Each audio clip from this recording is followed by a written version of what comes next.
Hoje nós estamos aí durante esses últimos meses refletindo bastante sobre adoração, tudo que envolve adoração, culto, maneira de se aproximar de Deus, as canções, o conteúdo, como é que se adora, o que é adoração. E hoje a gente vai entrar num assunto talvez um pouquinho diferente, que não é assim tão comum dentro dos ambientes assim que a gente está acostumado, pelo menos denominacionalmente. Nós vamos falar sobre milagres, poder e sobre o que isso tem a ver com adoração. Então, alguns já olharam animados ali. Deixa eu até tomar um copo d'água aqui, que o negócio parece que está mais animado.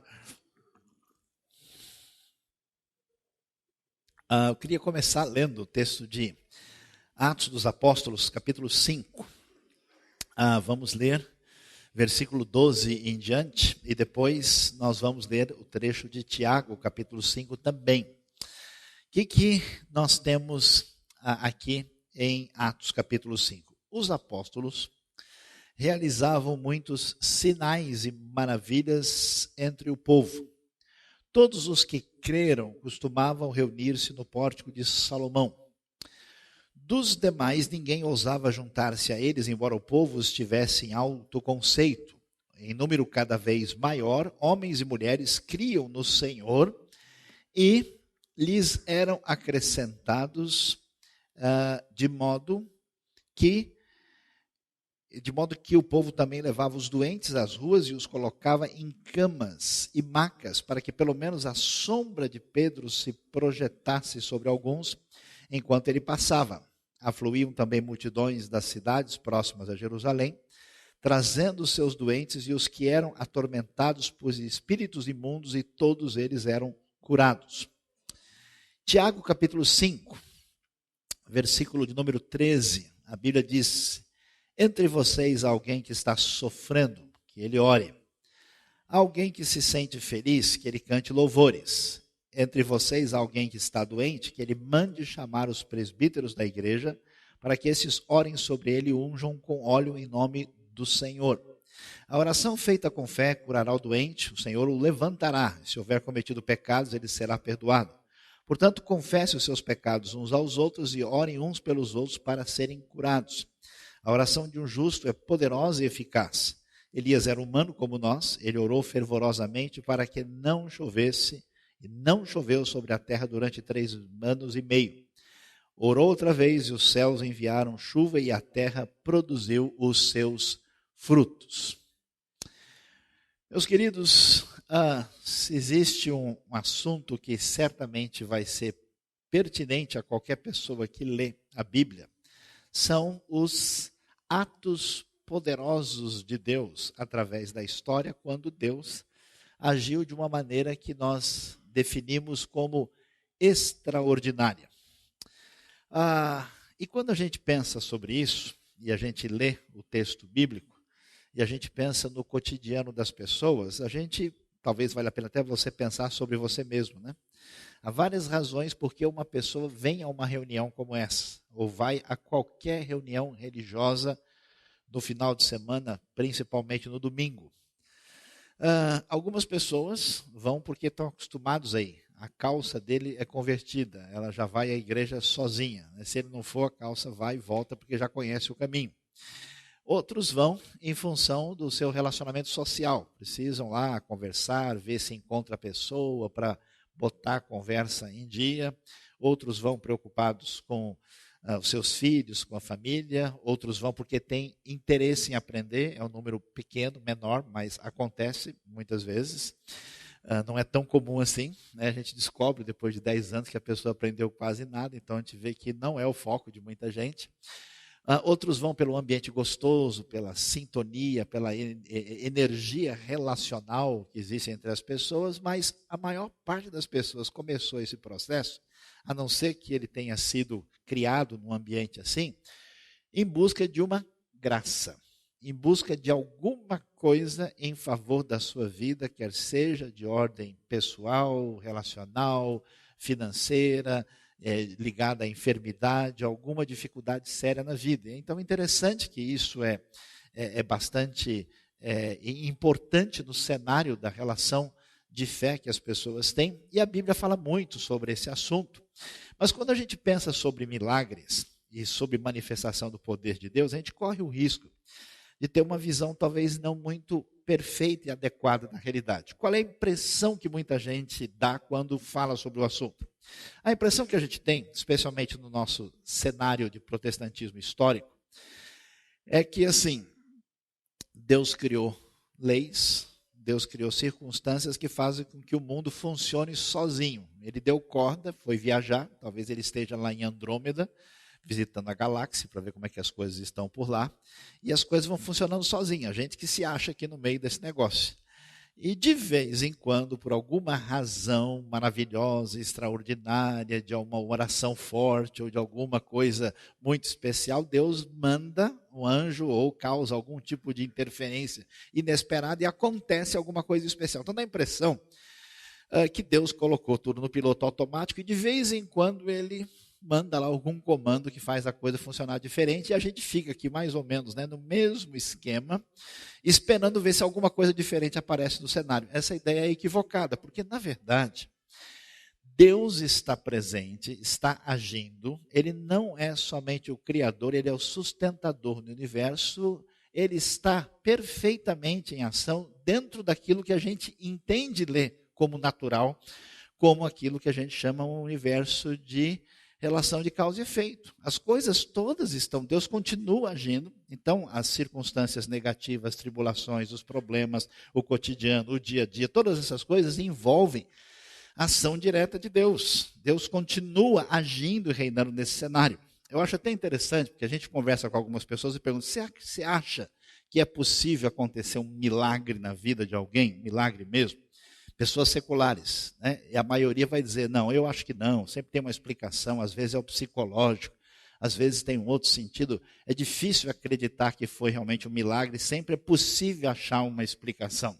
Aí você pergunta para a pessoa, você acha que Deus criou o mundo, criou o universo? Ah, não, aí eu acredito que tem que ter um criador. É muito mais difícil fazer aparecer o mundo, o universo, do que corrigir a coluna de alguém ou resolver um problema de enfermidade, mas a pessoa acredita, né, por uma razão que vai se entender qual é, que é possível que Deus criou todo esse cenário, mas tem dificuldade de admitir que Ele mudou alguma coisa pequena nessa história do cotidiano das pessoas de modo inesperado. Então, quando a gente pensa em milagres, intervenção, é apenas uma ação divina fora da nossa expectativa, daquilo que a gente entende como a sucessão natural das coisas. Mas Deus continua presente, agindo dentro de todo o cenário que está à nossa disposição. Tanto é que a gente imagina, né? Eu conheço gente que pensa assim, se eu pudesse ver um milagre assim, daqueles para lá de poderosos, nossa, oh glória, abençoa, aleluia, Jesus, né?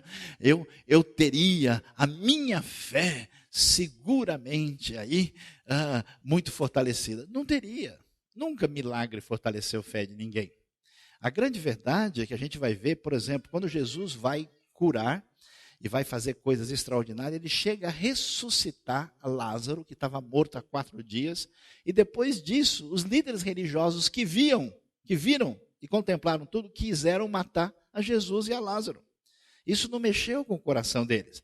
Você sabe muito bem a história do povo de Deus no Antigo Testamento, diante dos milagres, diante da realidade do maná, diante de tudo aquilo que Deus fez, como em diversas ocasiões eles mostraram descrença e quiseram voltar para o Egito, e eles não eram diferentes do que nós somos. Toda vez que alguém tem alguma coisa especial, e essa coisa especial se repete, o que acontece? A pessoa se acostuma com ela, né? O mundo é um milagre, a sua vida é um milagre, só que você se acostumou com isso. Veja como você é mal agradecido, né? Então, o grande problema é a gente entender qual é o cenário. Deus é Senhor, é soberano, é Rei em todas as circunstâncias, sendo as que a nossa mente acha previsível ou que estão além da nossa limitada razão, que ela é capaz de imaginar que pode acontecer ou não. Então, diante desse cenário, o que a gente vai ver? A Bíblia não é um livro que pretende simplesmente colocar o seu foco em milagres e coisas extraordinárias. O centro da Escritura é Deus, a sua glória, o centro do culto dedicado a Deus, é a pessoa de Cristo, é a sua verdade. Tanto é que a gente não vai ver, ao contrário do que o pessoal imagina, milagres estrondosos na Escritura em toda parte. Onde é que você vê na Bíblia mesmo milagres portentosos especiais? Na verdade, em 3 ocasiões. Quais são elas? Primeiro, quando o povo de Deus sai da terra do Egito. E parece que Deus se especializa, ele gosta de fazer coisa maravilhosa quando o bicho está pegando, quando a coisa está difícil. Aí o pessoal fala, amém, amém, Senhor, abençoa, agora eu senti que é comigo. Né? Porque a gente vai ver que o povo saindo do Egito, numa situação de escravidão, na verdade, estando numa possibilidade de aniquilamento, de extinção, de perseguição do grande império egípcio, Deus abre o Mar Vermelho, Deus envia as 10 pragas poderosas contra o poder e os deuses do Egito. Deus faz milagres extraordinários para preservar o povo através da sua jornada, e isso prossegue até a entrada da terra de Canaã, quando, depois da liderança de Moisés, agora com Josué, o povo vai lá, o rio Jordão se abre, eles entram, eles vencem, Jericó cai. Nós vamos ver os milagres portentosos de Deus. Depois, você não vê isso do mesmo jeito. A coisa entra numa outra, vamos assim dizer, rotina no processo histórico, até que você chega na época de Elias e Eliseu. Elias e Eliseu vão aparecer no momento mais difícil do reino de Israel. O reino se dividiu, o reino do norte apostatou, o pessoal entrou no esquema de seguir os cultos cananitas, eles passaram a adorar a Baal. A coisa está tão difícil que Deus vai falar com Elias, o Elias fala, Senhor, olha, eu não sei mais se eu aguento não, porque todo mundo caiu fora.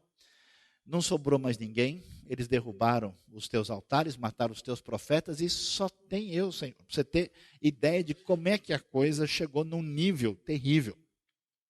E quando você abre o primeiro livro dos reis, lê a partir do capítulo 17, você vai seguindo. 17, 18, 19, 20, 21, 22. Chega em 2 Reis, 1, 2, 3, 4, 5, 6, 7. Essa conta está meio complicada, a gente não quer ouvir muito isso. 7, 8, né? Nós vamos ver a história de Elias e Eliseu. O livro é dos reis, mas o foco maior são nesses 2 profetas, que são profetas extraordinários. Fazer machado flutuar, multiplicar farinha e azeite, ressuscitar morto, descer fogo do céu, como nós lemos aqui em Tiago, fazer com que não chova e depois fazer com que venha a chover novamente. Esses milagres incríveis, absolutamente extraordinários, Deus levanta esses 2 grandes profetas que nunca houve ninguém como eles no Antigo Testamento. Se você for ver os outros profetas, os que começam, por exemplo, em 1 Samuel, capítulo 10, profetas daqueles no meio dos quais Saul entrou na famosa escola dos profetas.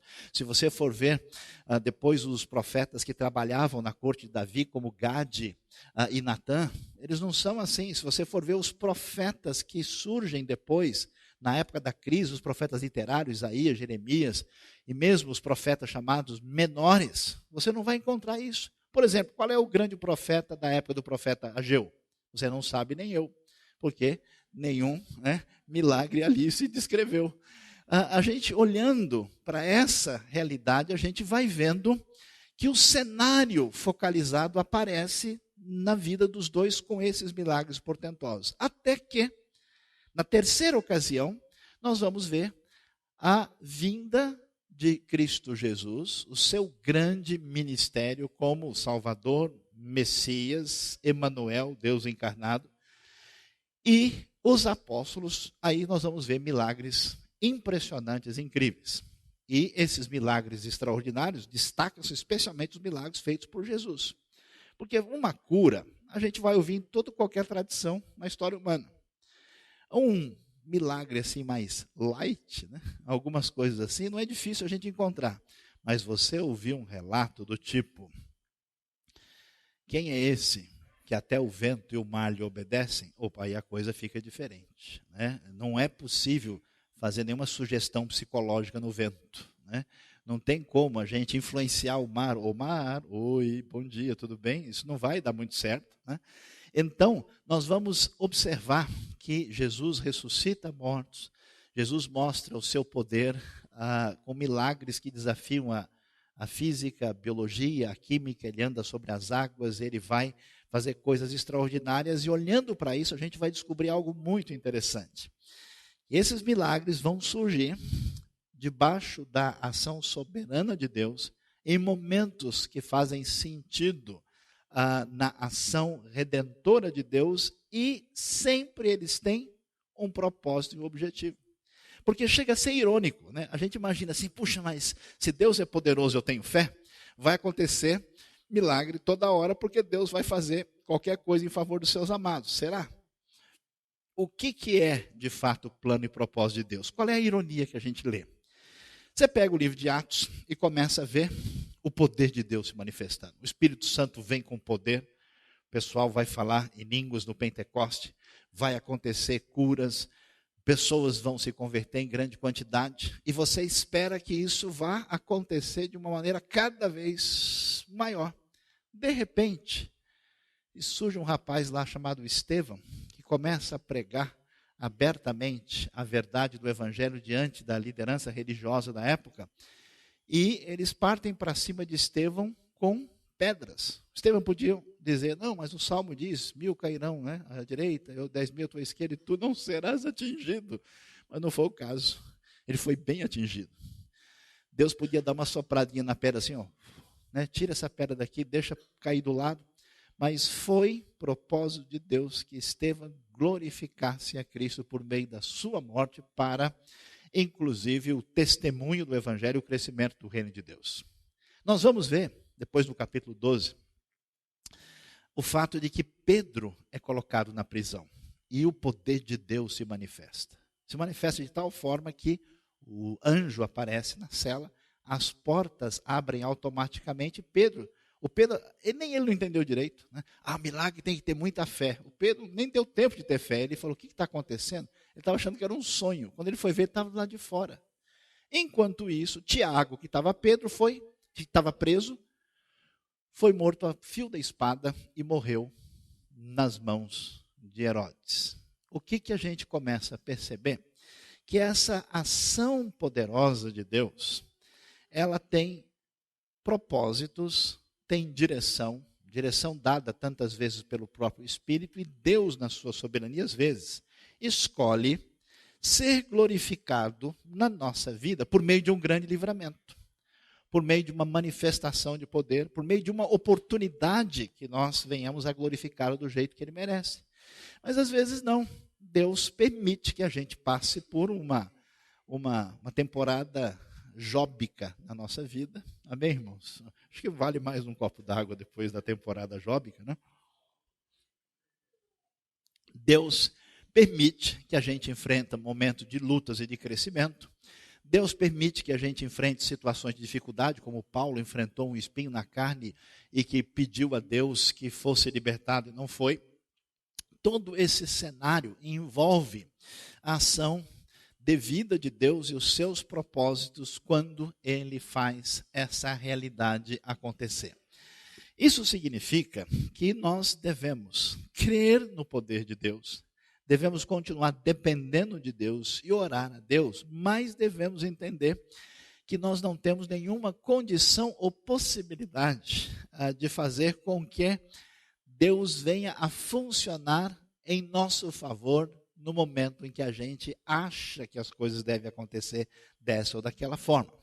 Por isso é interessante nós prestarmos atenção e tentarmos entender como é que funciona essa ação de Deus, porque a igreja primitiva manifestava, por exemplo, nós vemos com clareza, dons milagrosos, como de cura, como dons de milagres, línguas, profecias e interpretação. E como é que o texto bíblico fala a respeito dessas manifestações poderosas de Deus?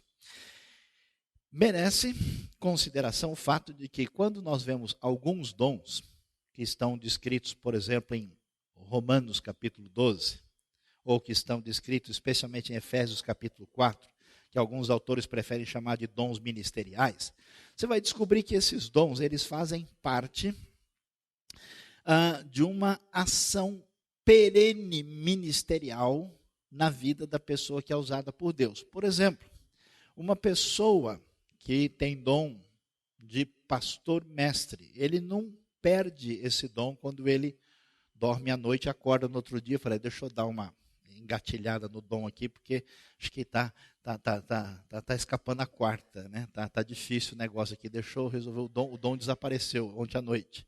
Uma pessoa que tem dom de administração, uma pessoa que tem dom de aconselhamento, exortação, isso está ligado com o que a pessoa é, diferentemente de um dom milagroso. O dom milagroso, a pessoa não tem controle sobre ele. Por isso, esses dons milagrosos, a gente vai olhar 1 Coríntios capítulo 12, que traz informação bastante valiosa sobre eles.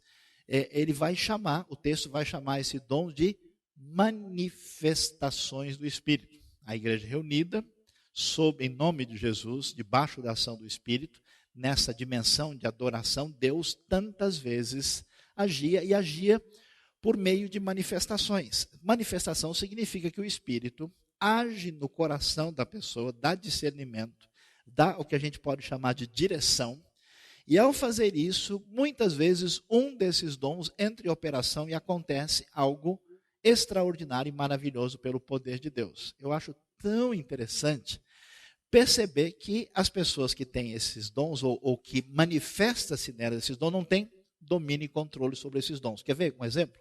O apóstolo Paulo. Tinha um rapaz que costumava assistir o culto e cansava na pregação e dormia bastante, até que um dia ele caiu lá de cima e morreu. Rapaz chamado Eutico. Nós estamos garantidos aqui hoje, não há nenhum problema, ninguém corre qualquer perigo. Eutico cai e morre. Paulo vai lá e ora, e ele ressuscita. Paulo cura o pai de Públio na ilha de Malta.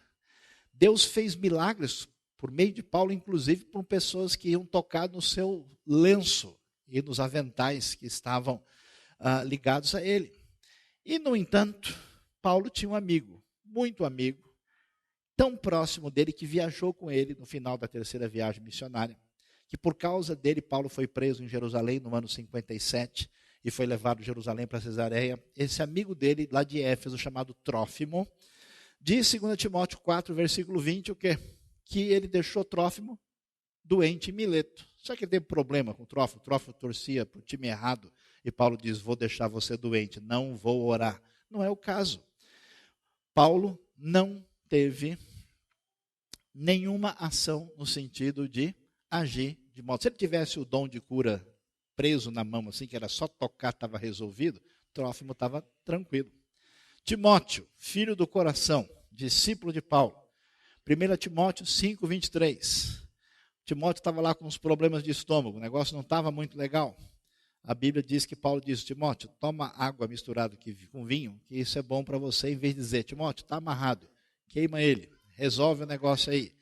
Ele não orientou dessa forma. Paulo não livrou-se nem do espinho da carne que ele sofria. Então a gente vai observar que a igreja primitiva, em sintonia com o Espírito de Deus, tantas vezes, tantas pessoas, tanto apóstolos como pessoas da comunidade foram usadas por Deus poderosamente para trazer livramento, manifestação de poder e milagres, mas não tinham o controle humano sobre isso para que pudessem fazer isso a seu bel prazer.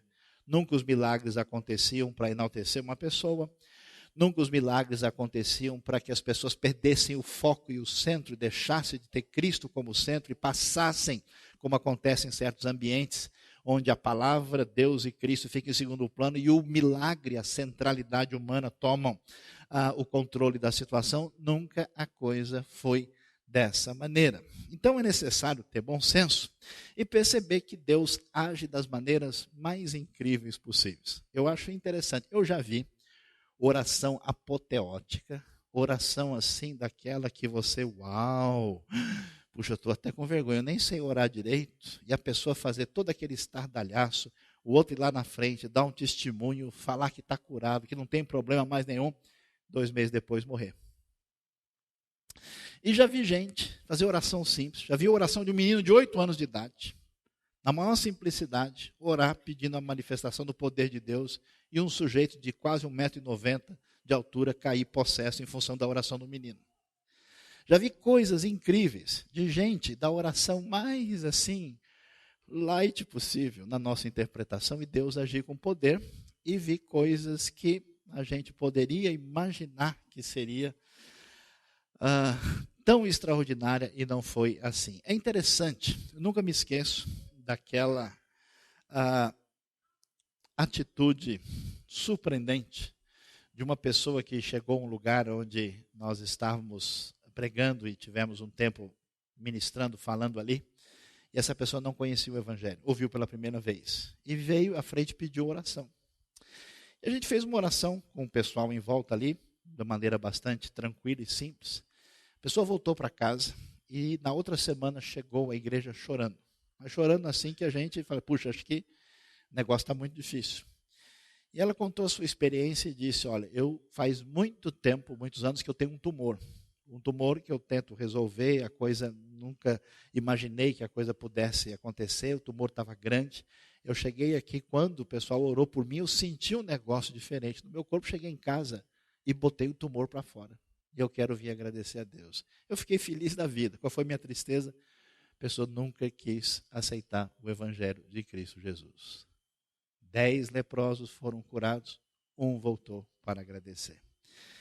Quantas vezes coisas extraordinárias Deus faz na nossa vida e a gente se acostuma com isso e, vamos dizer, falando português bem claro, perde a vergonha e não se importa de fato em agradecer a Deus com tantos livramentos impressionantes que Ele traz na vida da gente. Tenho visto coisas de gente que não tem um equilíbrio bíblico na sua vida e faz bobagem. Quem nunca comeu mel quando come, como é que diz o versículo? Brincadeira, né? Se lambuja. Esse versículo eu conheço, pastor, né? Tá. Em São Saião, capítulo 2, né? Quer dizer, claro, é brincadeira, isso é um ditado popular, quem nunca comeu mel quando come se lambuja. O que acontece?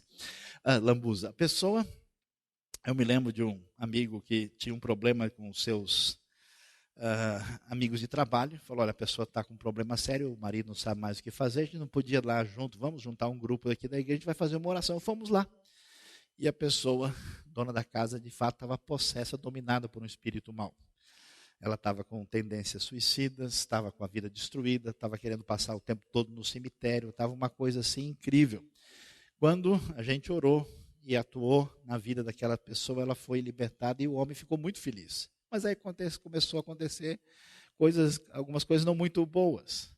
Passou umas 2 semanas, o rapaz veio falar comigo, pastor, eu estou com uma dor aqui no braço, será que não tem algum demônio do cotovelo, assim, que incomoda a gente aqui, a coisa dá algum problema? Eu tenho um parente meu, o marido e a mulher estão discutindo às vezes, será que não tem algum Exu barra pesada que está fazendo?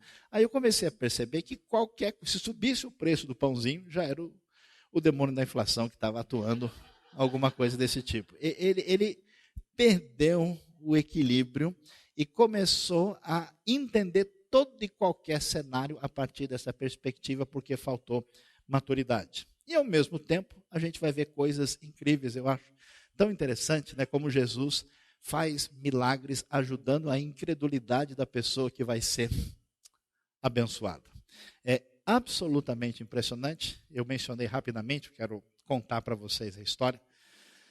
Numa empreitada evangelística, missionária no exterior, um grupo foi evangelizar, ou pelo menos se aproximar de uma região muito fechada para o evangelho. E um grupo ali pequeno entrou numa área extremamente difícil, onde o pessoal disse, se o pessoal desconfiar que vocês são cristãos, vocês vão morrer na certa. Mas sempre tem alguém sem noção no meio do caminho. Amém, irmãos? Né? Deus preparou desde a eternidade aqueles irmãos sem noção para que eles abençoem o nosso coração. Né?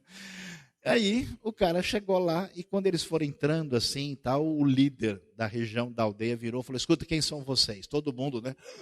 Ia dizer, nós somos turistas, estamos fotografando a região, até que o nosso irmão abençoado falou, nós estamos aqui para falar do amor de Jesus por vocês. Aí todo mundo apavorou e falou, pronto, é hoje, né? Eu também vou viver lá no céu. O pessoal já começou a cantar, né?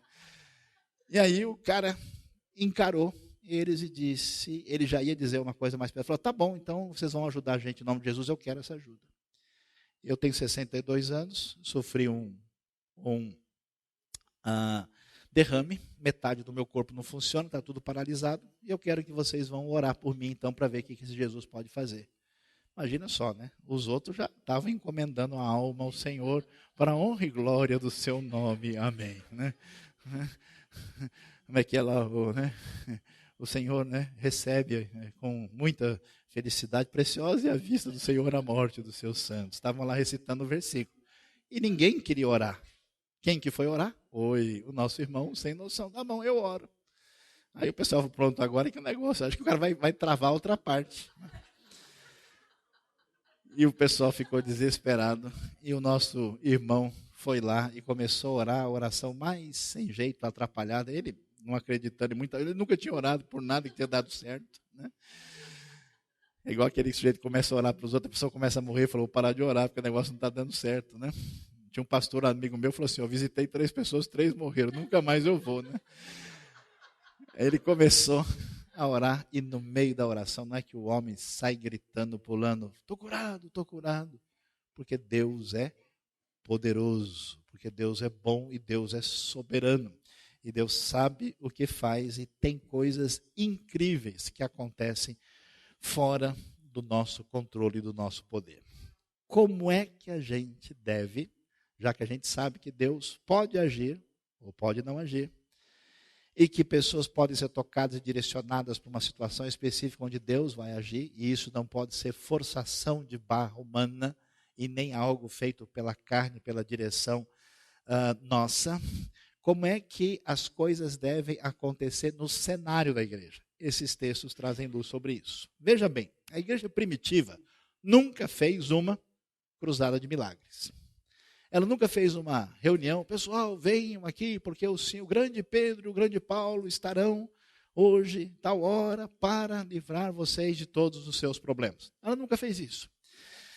Ela tinha claramente a direção de Deus, que o objetivo era anunciar a mensagem libertadora e poderosa do Evangelho de salvação para todas as pessoas. E no processo, Deus agia com poder em tantas circunstâncias, confirmando a verdade do Evangelho e trazendo libertação. O que esses textos dizem para a gente é muito interessante. Primeiro, vimos o caso de Pedro. Pedro nunca propôs qualquer coisa que pudesse soar um fetichismo místico. Ele está passando, as pessoas ao ouvirem o Evangelho, ao testemunharem o poder de Deus, por iniciativa delas, se aproximam e mostram uma manifestação de fé para ficar na sombra de Pedro, para tentar mostrar de modo concreto a sua fé, buscando a bênção de Deus. Você vai perceber que Jesus, muitas ocasiões, quando ele cura as pessoas, ele não diz simplesmente, você está curado, diz o quê? Levante-se e ande. Pegue a sua maca, a sua cama e passe a andar. Vá lá e lave-se no tanque, passe, né? Passou saliva com barro nos olhos e mandou depois ele se lavar.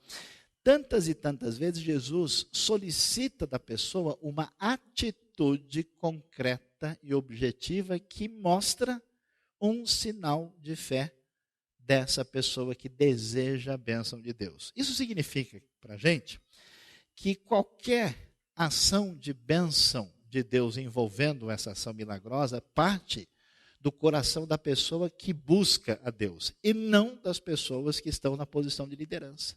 Eles nunca fizeram isso como iniciativa primeira. As pessoas que procuravam. Por isso que o texto de Tiago traz muita iluminação sobre a questão. O que o texto diz? A tradução faz toda a diferença se você entender direitinho. Prestar atenção nos mínimos detalhes do texto é fundamental. Ele diz o quê? Se tem alguém doente na igreja, chame os presbíteros. Quem que chama? O doente. Porque ninguém ajuda quem não quer ser ajudado. Não adianta carregar crente no colo. Se ele não quer ir, ele não vai a lugar nenhum. Você pensa que você vindo à igreja e ouvindo alguma coisa, você vai crescer? Nunca vai crescer. Você cresce se você tiver interesse e disposição em buscar a Deus. E for atrás disso com a disposição da sua vida, motivado por essa graça que alcançou seu coração. Então, essa pessoa chame os presbíteros, porque a igreja primitiva ela tinha uma pluralidade de liderança, ela tinha como se fosse um grupo pastoral, ela não tinha uma autoridade única. E o que acontece? Ele então chamaria os presbíteros para que eles orassem sobre ele e ungissem com óleo. Por quê? Porque a vida no Israel antigo, a vida do cotidiano, ela se resume a 3 coisas: pão, azeite e vinho. Essa é a vida. E dessas 3, a mais presente e comum em toda parte é o azeite. O azeite é que faz o perfume. O azeite é que está presente na comida.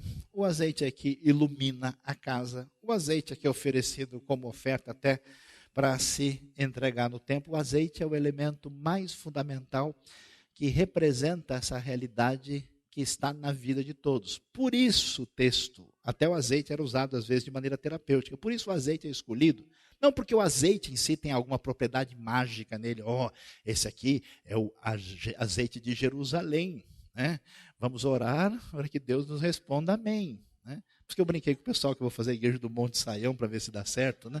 Então, a questão não é. A questão é que o orar ungindo com óleo, a pedido da pessoa, permitia que a pessoa concretamente manifestasse a sua situação de fé e se colocasse em submissão a Deus, invocando a sua bênção e a sua graça.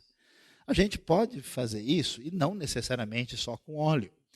Quando a gente diz, quem quer ser abençoado, quem tem uma situação, fique de pé, venha aqui à frente, faça isso, ajoelhe-se. É uma maneira concreta de mostrar a sua fé, a sua necessidade diante de Deus. Né? A gente tem que tomar cuidado para que essa demonstração de fé concreta não se torne fetichismo, achando que o objeto em si tem poder e força. Lembra quando Jesus curou a mulher que estava tanto tempo, 18 anos, lá com hemorragia? Jesus pergunta uma coisa muito estranha: quem foi que me tocou? Os discípulos: mas como assim quem tocou? Está todo mundo só tocando no Senhor, né? Que história é essa? Não, mas alguém me tocou de modo diferente, porque de mim saiu o poder. Ou seja, tocar por tocar não ia resolver, porque a roupa de Jesus não tem energia terapêutica, que você tocou automaticamente você recebe. Se fosse assim, pendurava, o pessoal só vai passando e recebendo. Joga uma roupa dessa no hospital, fecha o hospital, depois joga no outro e vai fechando. A coisa não é assim. Portanto, é a manifestação de fé. Às vezes, algumas enfermidades, especialmente de pessoas que estão longe de Deus e envolvidas com coisas que se opõem a Deus, podem estar relacionadas com uma influência de poder de espíritos maus. Há enfermidades que estão relacionadas com o pecado. Aqui Tiago fala disso. Quando ele diz que se eles tiverem cometido pecados, eles serão perdoados. Há pessoas que guardam ódio no coração, ressentimento e outras coisas mais que seguramente vão trazendo problemas para a sua vida espiritual e seu relacionamento com Deus. E há enfermidades que são enfermidades que fazem parte da realidade de que nós somos frágeis e limitados. À medida que o tempo passa, a gente vai ficando mais velho. Amém, irmãos? Né? As coisas vão ficando, a gente vai ficando craque, vai correndo, faz craque. Né? Os cabelos vão ficando espirituais, vão sendo arrebatados para encontrar com o Senhor na glória. Né? A gente vai enfrentar as limitações. Muita gente não entende isso e começa a fazer loucuras. Eu soube de um grupo, um tempo atrás, que disse que quem é crente de verdade não morre mais, porque nós já ressuscitamos com Cristo. Colossenses 3 afirma isso, e portanto, pela fé, eu tomo posse da ressurreição, meu corpo é o corpo de Cristo, e o cara queria atravessar a 23 de maio no meio do trânsito. Mas é sério, a gente ri e chora ao mesmo tempo, porque é doideira. Então, não significa que porque eu sou um bom cristão e sirvo a Deus, que a minha diabetes não vai aparecer, né? Quando eu estou de óculos, eu pego o ônibus, sem óculos o ônibus me pega, né? A coisa é diferente. A gente vai ter cárie, né? Se a gente chutar a pedra, dói do mesmo jeito, né? Se a gente escorregar na casca de banana, não é porque a gente crente que a casca não derruba, ela derruba também. Todas essas dificuldades que fazem parte do cotidiano estarão presentes e a gente precisa entender que é necessário viver a vida em dependência de Deus, estar preparado para momentos de lutas e dificuldades e até situações que às vezes podem ir além da nossa expectativa e jamais perder a esperança de que Deus é bom, Deus é poderoso, age de maneira a conduzir as nossas vidas, de modo que a gente nem enxerga quantos milagres acontecem com a gente. É que a gente não é capaz. Às vezes eu tinha vontade de conseguir ver o mundo espiritual, né? Quantas vezes Deus pode e deve ter livrado a sua vida por meio da ação dos anjos que estão próximos da gente e a gente não faz ideia. Quanta coisa pode ter passado perto. A gente só contabiliza, né, o positivo que aparece aos nossos olhos. Do que Deus nos livrou, de uma situação complicada, a gente não faz ideia. E às vezes você passa até por um problema que você acha terrível. Vai ver que esse problema terrível te livrou de um problema muito maior que você teria. A gente não tem condição de perceber. Então que Deus abra os nossos olhos para entendermos o seu poder, a sua graça. E especialmente, a gente não pode perder o coração, perder a expectativa, perder a nossa fé e continuar pedindo, orando e sendo usado por Deus para que Ele faça a nossa vida canal da sua bênção para a manifestação do seu poder e da sua salvação no nosso mundo tão necessitado. Deus abençoe a nossa vida, Deus abençoe o nosso coração e que não só Ele dê um milagre na sua vida, mas faça principalmente sua vida um canal de bênção para que milagres de Deus aconteçam na vida de tanta gente.